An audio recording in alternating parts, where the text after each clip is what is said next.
Bismillahirrahmanirrahim. Assalamualaikum warahmatullahi wabarakatuh. Alhamdulillahi rabbil alamin. Allahumma salli ala Sayyidina Muhammad wa ala alihi wa ashabihi ajmain, amma ba'd. Yang saya hormati Ibu Dr. Siti Komariah selaku dosen mata kuliah teori dan model pembelajaran. Bapak dan Ibu, rekan-rekan seperjuangan yang saya banggakan, dan mudah-mudahan dirahmati Allah Subhanahu wa Ta'ala. Pada kesempatan ini, insya Allah kami dari kelompok 12, yaitu Bapak Denny Sunaria dan saya sendiri Atep Saifullah, insya Allah akan memaparkan hasil artikel kami dengan judul Taksonomi Afektif pada Metode Ceramah dan Demonstrasi. Baik, untuk mengefisiensikan waktu, kita langsung saja bagaimana konsep taksonomi Bloom. Taksonomi dibuat untuk mengklasifikasikan tujuan pendidikan. Dalam hal ini, tujuan pendidikan dibagi menjadi beberapa domain, yaitu domain kognitif, domain afektif, dan domain psikomotor.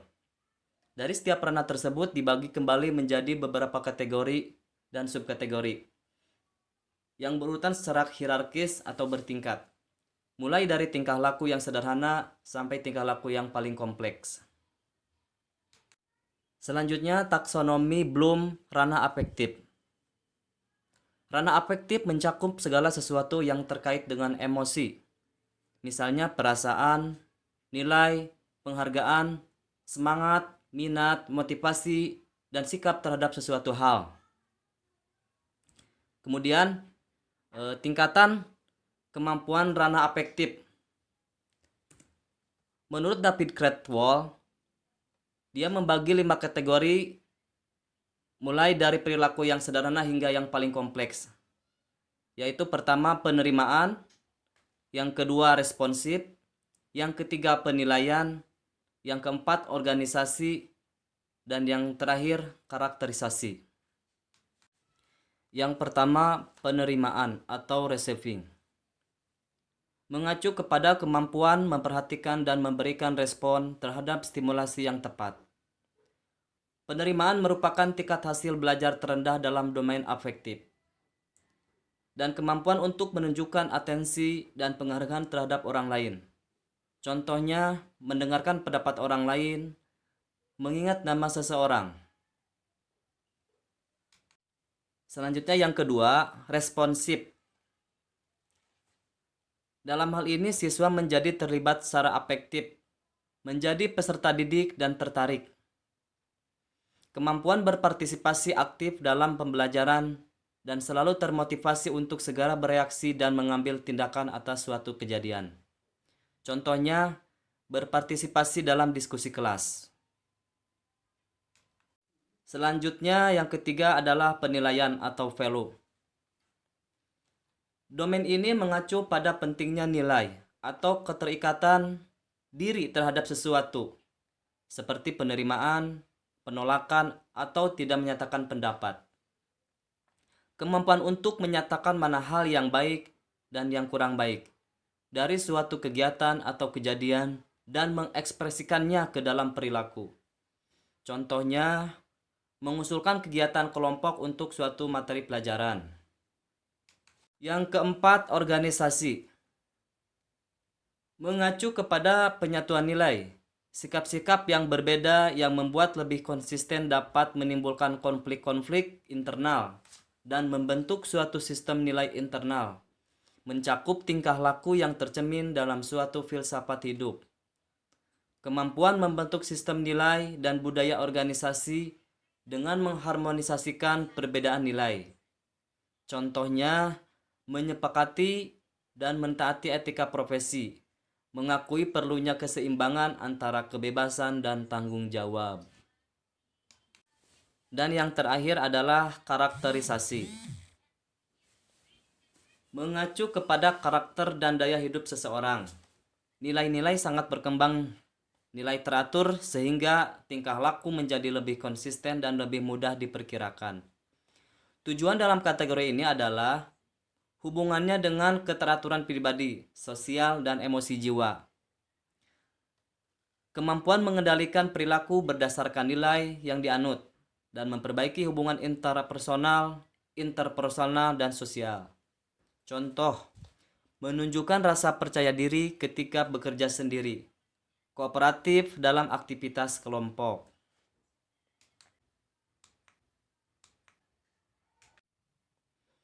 Selanjutnya adalah metode ceramah. Metode ceramah adalah suatu bentuk penyajian bahan pengajaran melalui penerangan dan penuturan lisan oleh guru kepada siswa tentang suatu topik materi. Langkah-langkah dalam metode ceramah. Langkah pertama adalah persiapan. Pertama, menjelaskan tujuan lebih dahulu kepada siswa dengan maksud agar siswa mengetahui arah tujuan kegiatan belajar tersebut. Selanjutnya, mengemukakan pokok materi yang disampaikan kepada siswa. Kemudian, memancing pengalaman siswa dengan materi yang akan dipelajarinya. Sehingga dengan cara itu memberikan pertanyaan-pertanyaan yang dapat menarik perhatian mereka.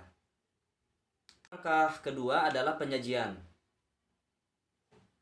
Memperhatikan siswa dari awal sampai akhir pelajaran, agar siswa tetap berkonsentrasi terhadap pelajaran. Kemudian menyajikan pelajaran secara sistematis. Kegiatan belajar mengajar diciptakan secara variatif. Memberi pelajaran ulangan kepada siswa. Membangkitkan motivasi belajar siswa secara terus-menerus. Kemudian menggunakan media pelajaran yang variatif sesuai dengan tujuan pembelajaran. Dan langkah terakhir adalah penutupan. Mengambil kesimpulan dari semua materi yang telah diberikan.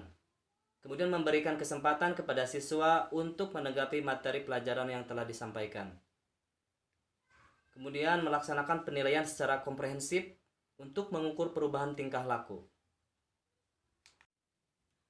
Adapun tujuan dari metode ceramah itu sendiri, menurut Abdul Majid, secara spesifik metode ceramah bertujuan untuk menciptakan landasan pemikiran peserta didik melalui produk ceramah, yaitu bahan tulisan peserta didik, sehingga peserta didik dapat belajar melalui bahan tertulis hasil ceramah. Menyajikan garis-garis besar isi pelajaran dan permasalahan yang terdapat dalam isi pelajaran. Merangsang peserta didik untuk belajar mandiri dan menumbuhkan rasa ingin tahu melalui pemberkayaan belajar. Memperkenalkan hal-hal baru dan memberikan penjelasan secara gamblang. Sebagai langkah awal untuk metode yang lain dalam upaya menjelaskan prosedur-prosedur yang harus ditempuh peserta didik. Alasan guru menggunakan metode ceramah harus benar-benar dapat dipertanggungjawabkan.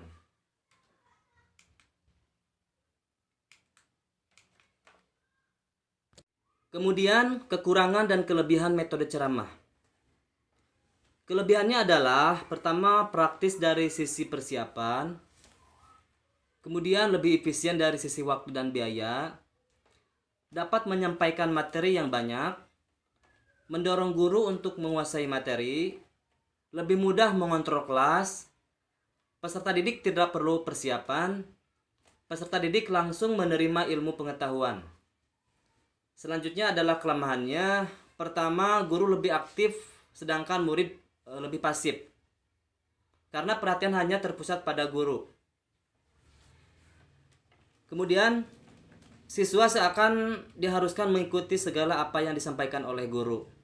Meskipun murid yang bersifat kritis, tetapi karena guru dianggap selalu benar.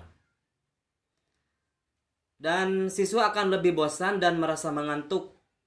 Karena dalam metode ini hanya guru yang aktif, sedangkan dalam proses belajar mengajar, peserta didik hanya duduk diam mendengarkan penjelasan yang telah diberikan oleh guru.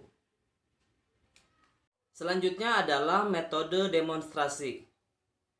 Metode demonstrasi adalah cara penyajian pelajaran dengan memperagakan atau mempertunjukkan kepada siswa suatu proses, situasi, ataupun benda tertentu yang sedang dipelajari, baik yang sebenarnya ataupun tiruan, yang sering disertai dengan penjelasan lisan.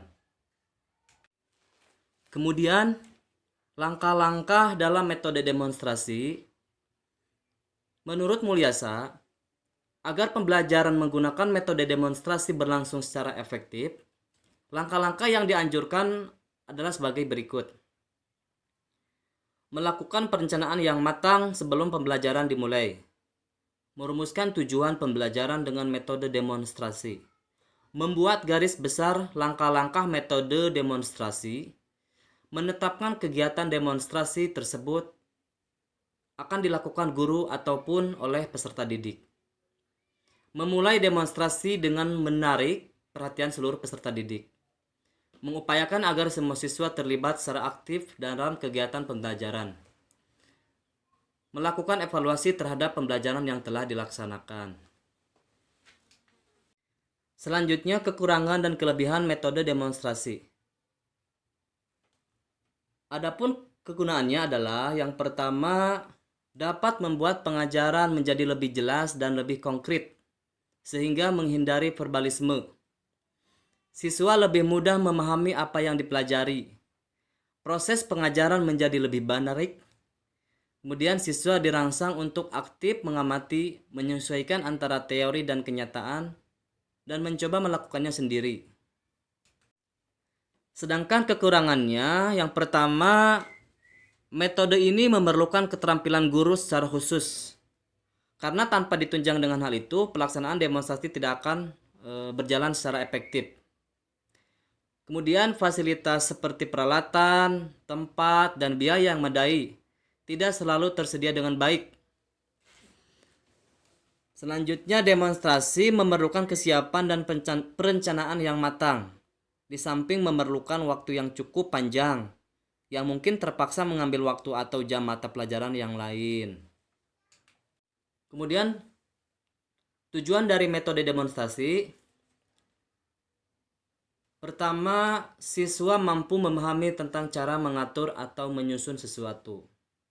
Siswa dapat menyaksikan kerja suatu alat atau benda. Siswa dapat mengamati bagian-bagian dari suatu benda ataupun alat. Bila siswa melakukan sendiri demonstrasi, maka ia dapat mengerti juga penggunaan suatu alat.